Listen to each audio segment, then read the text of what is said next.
It's Kim here with Creative Scrapbooker magazine, and we're going to make a fun little card using some great new products that I have on hand and a few older ones that are near and dear to my heart. So this is the card that we're going to be making. I don't know if you can see that well. It's got a little shimmer and shine, and it's just kind of fun, and it's got an embossed background. So let's get started. I'm going to start by using some Elizabeth Craft cardstock, and we're going to emboss our image. I like to add a little bit of Glue Dots temporary adhesive to the back of my page. Using a static pad, I run a little powder over top of it, and we'll be using the new Simon Hurley cling background stamp for our image.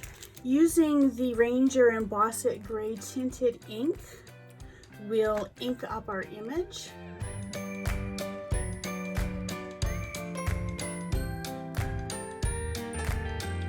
Gray ink is lovely because you can see where your image might need a little extra ink or not for embossing. And I'm going to take this over to my heat embosser, and we're using the new Distressed Embossing Glaze in Cracked Pistachio all over the back of the card.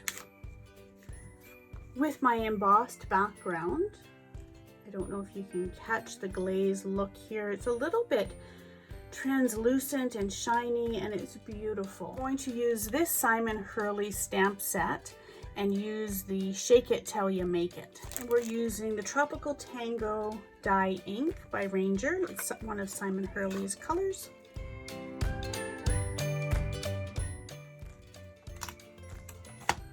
And we'll just set this aside for another step of the project. Step is taking a die from the Elizabeth Craft Design Stitched Oval set. This is one of my most loved sets, and we're just going to cut off a little bit from the top of my card.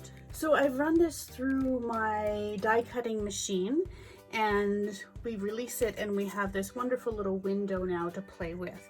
What I've done is using some shimmer sheets from Elizabeth Craft Design. They give a fun, shiny, holographic appearance. I'll cut it down and place it behind my card. My 3/8 inch glue dots are perfect to get around these edges.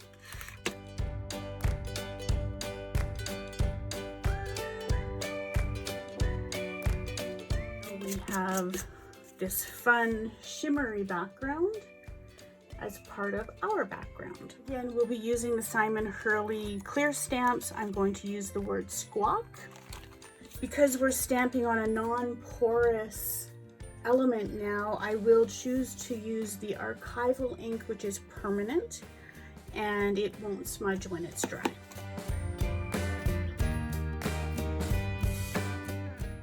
And then you can see how fun it is.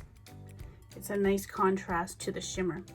Next, we'll ink up and hand cut some of the birds that will sit inside our window frame.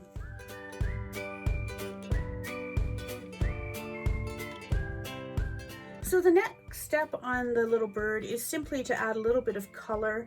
I'm using one of my little foam styluses from Ranger. They're double-ended, they're tiny, so they do offer the ability to color small spaces.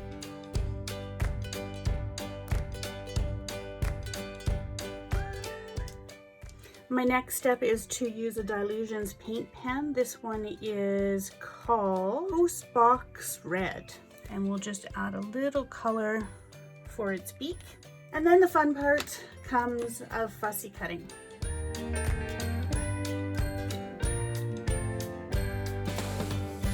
Here I cut out 3 of the birds. I did one in blue, one in the green, one in the purple. They're all colored the same. And I've just tucked them inside this little window and only tack them on at the bottom. So again, this is where our glue dots are perfect.